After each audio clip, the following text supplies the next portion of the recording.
ગુજરાતની અંદર અનેક એવા મુદ્દા છે કે જેમાં ઘણા લોકોને ન્યાય નથી મળતો, ક્યાંક રોજગારી મળે છે તો એમને એમના હક નથી મળતા।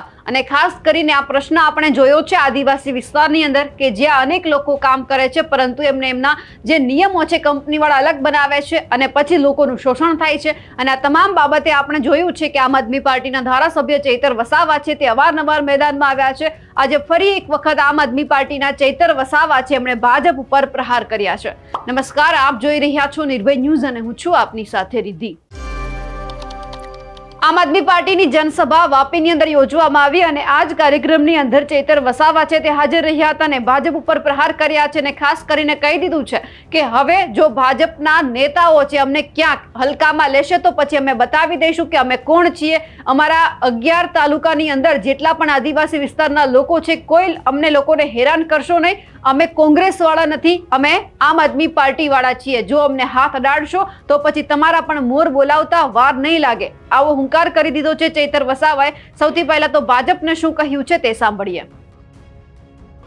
અમે જ્યારે 15મી મે 2022 ગુજરાતમાં પરિવર્તન યાત્રા આમ આદમી પાર્ટી દ્વારા કાઢવામાં આવી હતી અને ઉમરગામથી એનો શુભારંભ કરવામાં આવ્યો હતો, ત્યારે પણ આ નાકામાં અમે અટવાયા હતા। આજે 4 વર્ષ થઈ ગયા, આજે પણ આ નાકામાં જ અટવાઈએ છીએ।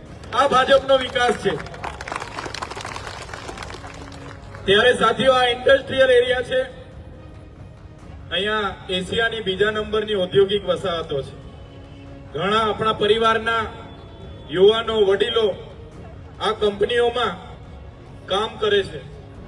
ત્યારે ગુજરાત સરકાર, ભારત સરકાર મોટા મોટા બણગાઓ ફૂંકે છે, પણ જે બંધારણમાં કામદારો માટેની જોગવાઈઓ છે, પણ જે બંધારણમાં કામદારો માટેની જે વ્યવસ્થાઓ છે, જે કાયદાઓ બનાવ્યા છે, એ કાયદાઓ આજ દિન સુધી એક વર્કરો માટે, કામદારો માટે આ સરકાર લાગુ કરાવી શકી નથી।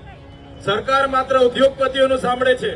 ક્યારેક પણ કોઈ કામદાર પોતાના પીએફ નથી મળતા, ક્યારેક મેડિક્લેમ નથી મળતા, ક્યારેક કોઈને આકસ્મિક ઘટના ઘટે એને વળતર નથી મળતું, ક્યારેક કોઈને કે જ્યારે પણ કોઈ વર્કર કંપનીમાં કામે લાગે છે પહેલા દિવસથી જ એને મિનિમમ વેજીસનો કાયદો 1948 અંતર્ગત જે પણ ધારા ધોરણ મુજબ એને લઘુત્તમ વેતનદારો હોય એ પ્રકારે એને 8 કલાકના કામમાં શ્રમિક, કુશળ શ્રમિક અને બિનકુશળ શ્રમિક તરીકે 3 સ્લેબમાં એને એ મહેનતાણું આપવાની જોગવાઈ આ સરકારમાં કરી છે। પણ આજે કંપનીઓ અમલ નથી કરી રહી। બંધારણની જોગવાઈ હોવા છતાં એમના અધિકારીઓ અમલ નથી કરી રહ્યા, એમનું એસોસિએશન અમલ નથી કરી રહ્યું, એના કંપની કારખાનાના માલિકો અમલ નથી કરી રહ્યા। આજે કેટલી કંપનીમાં આપણા લોકો 10-10 વર્ષથી કામ કરે છે, 8-8, 10-10 વર્ષથી કામ કરે છે, હજુ પણ એમને પગાર સ્લીપો આપવામાં આવતી નથી। કેટલો પગાર છે એમને એ આપવામાં આવતું નથી। આજે સરકાર કહે છે કે અમે કામદારો માટે કામ કરીએ છીએ, પણ બંધારણમાં એની જોગવાઈ છે કોઈ પણ વર્કર કામ કરે એને 12% પીએફ એના પોતાના પગારમાંથી કપાય અને 12% પીએફ એ સામેની કંપનીએ જમા કરવાનું હોય અને એ 24% લેખે એ કામદારને મળવું જોઈએ। આજે 8-8, 10-10 વર્ષથી આપણા લોકો કામ કરે છે, પોતાનું પીએફ તો 12% કપાઈ જાય છે, પણ કંપનીનું પીએફ કપાતું નથી, એમને મળતું નથી। કંપનીની પીએફની બુક એમને આપવામાં આવતી નથી, કંપની સાથે પીએફની લિંક એમને જોડવામાં આવતા નથી। એ જ પ્રકારે બોનસની કાયદામાં જોગવાઈ છે 1948, 1965 જે પણ બોનસના કાયદા બન્યા છે એમાં 8.33% બોનસ આપવાનું દર વર્ષે, વાર્ષિક પેકેજના 8.33% બોનસ આજ દિન સુધી આ કંપનીઓ આપણા વર્કરોને આપતી નથી। એ જ પ્રકારે તમે જોયું છે 8 કલાકનું વર્ક કરવાનું, પર ડે 8 કલાક, અઠવાડિયાના માત્ર 48 કલાક કામ કરવાનું હોય છે, છતાં આ કંપની વાળાઓ આપણા લોકોને 8 કલાકની જગ્યાએ 12-12 કલાક કામ કરાવીને શોષણ કરે છે।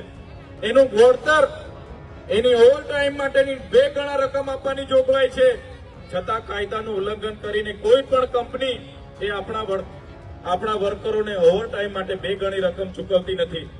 ત્યારે સાથીઓ, એ ઇન્ડસ્ટ્રીયલ ડિસ્પ્યુટ એક્ટ 1947 હોય, એ સેલેરી નો એક્ટ 1948 હોય, એ ઇન્ડસ્ટ્રીયલ એક્ટ 1948 હોય, કે બોનસ નો એક્ટ 1965 હોય, એ પીએફ ફંડ નો એક્ટ 1952 હોય, તમામે તમામ એક્ટ નો અહીંયા ઉલ્લંઘન થાય છે.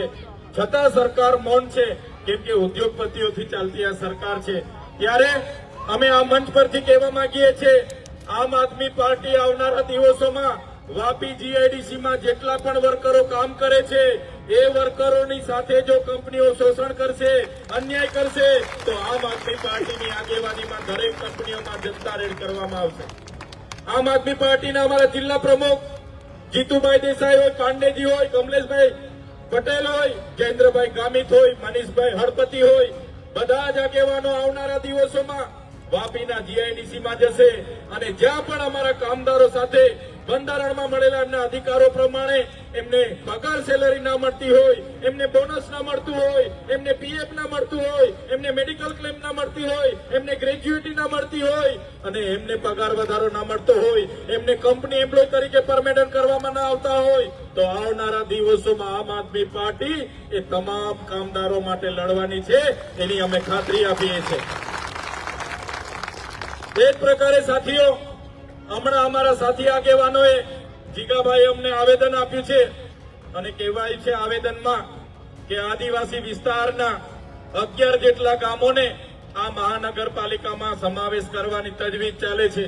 ખૂબ વિરોધ છે આ ગામોનો, છતાં સરકાર આ મહાનગરપાલિકામાં એમના કેટલાક બિલ્ડરોના કહેવાથી, કેટલાક ઉદ્યોગપતિઓના કહેવાથી એમાં સમાવેશ કરવા માટે જબરજસ્તી ત્યાં મોકલે છે.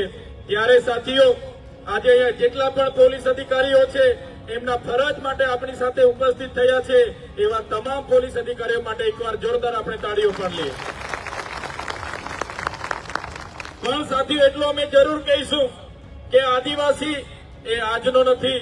આદિવાસી આ ગામડાનો મૂળ નિવાસી છે. એ આદિવાસીથી બનેલી બિલ્ડિંગોમાં જ આજે કલેક્ટર પણ બેસે છે. એ આદિવાસી દ્વારા જેમાં પરસેવો પડેલો છે એ બિલ્ડિંગમાં જ આજે એસપી બેસે છે. આજે જે પણ ભવનો અહીંયા બન્યા છે એ આદિવાસી એ જ બનાવ્યા છે, આદિવાસીઓનો જ પરસેવો છે. ત્યારે આ મહાનગરપાલિકાના કમિશનર શ્રીને પણ કહીએ છીએ, તમે જે બિલ્ડિંગમાં બેસો છો એ બિલ્ડિંગમાં અમારા આદિવાસીઓનો પરસેવો છે અને તમારી આદેશથી કેટલાક અધિકારીઓ, ભાજપના નેતાઓના આદેશથી પોલીસને આ લોકો સામે, અમારા લોકો સામે ઘર્ષણમાં ઉતારે છે.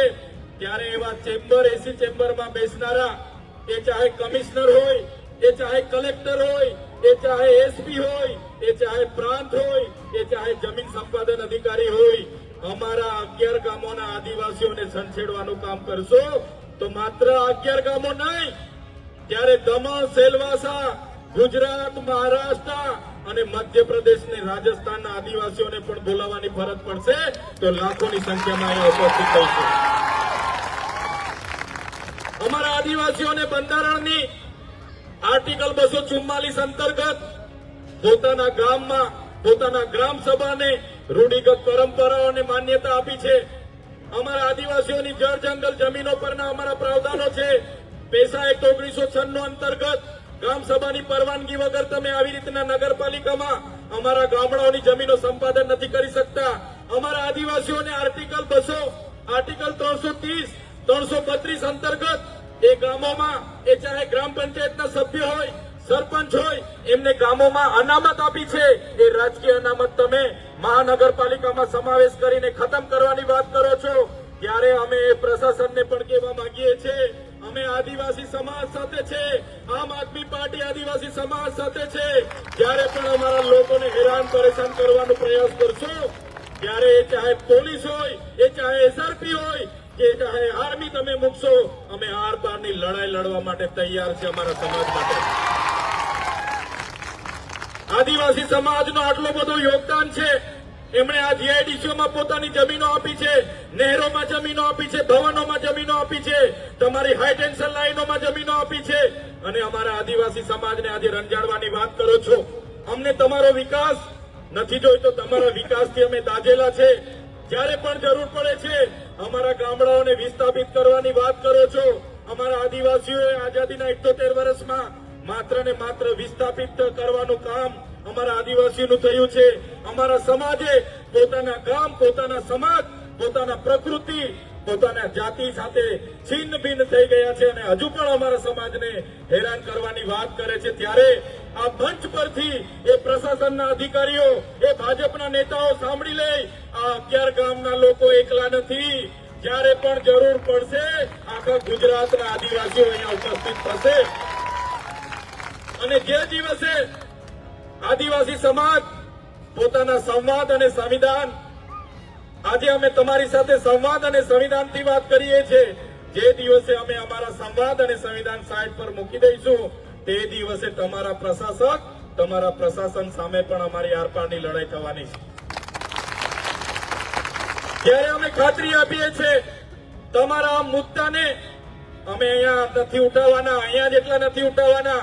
તમારા આ મુદ્દાને લઈને અમે વિધાનસભામાં પણ માન્ય ગોપાલભાઈ ઇટાલિયા સાથે આ મુદ્દો ઉઠાવીશું.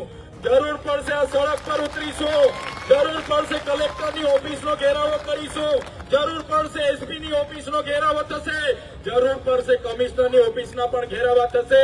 મારા સાથી મિત્રો, મારી બહેનો, મારી માતાઓ, મારા યુવાનોને આજે અમે એ જ કહેવા માટે આવ્યા છે, તમે એકલા નથી. તમારો ભાઈ, તમારો દીકરો આજે તમારી વચ્ચે છે. જ્યારે જરૂર પડશે યાદ કરજો, જ્યારે જરૂર પડશે યાદ કરજો. આ મંચ પર ઉપસ્થિત તમામ લોકો જોઈ લેજો, અમે આંદોલનમાંથી, આમ આદમી પાર્ટી આંદોલનમાંથી ઉભી થયેલી પાર્ટી છે. આમ આદમી પાર્ટીમાં અમે જોડાયેલા છે. અમે આ પ્રશાસનના જેલો બેલોથી ડરવાવાળા લોકો નથી. રાતે 12 વાગે યાદ કરજો, રાતે 12 વાગે અમને યાદ કરજો. રાતે 12 વાગે પણ આમ આદમી પાર્ટીના કાર્યકર તરીકે અમે તમારી સાથે ઉભા રહીશું. રાતે 12 વાગે આવીને ઉભા રહીશું. આ મંચ પરથી કહેવા માંગીએ છીએ, જેટલા પણ લોકો અહીંયા છે, ભારતીય જનતા પાર્ટીના કેટલાક લોકો ડરાવે છે, દબાવે છે, ધમકાવે છે. આવાસ નહીં આપવા દઈશું, ઘોર તોડી પાડીશું, લાઇટ તોડાવી લઈશું, રેડ પડાવીશું. પણ આ મંચ પરથી કહેવા માંગીએ છીએ, એ ભાજપના લોકો સાંભળી લે, આ કોંગ્રેસ વાળા નથી. અમારા આમ આદમી પાર્ટીના એક પણ કાર્યકરને હાથ લગાડશો તે દિવસે તમારા બધાના મોર બોલાવતા અમને વાર નહીં લાગે. તે દિવસે મોર બોલાવતા વાર નહીં લાગે.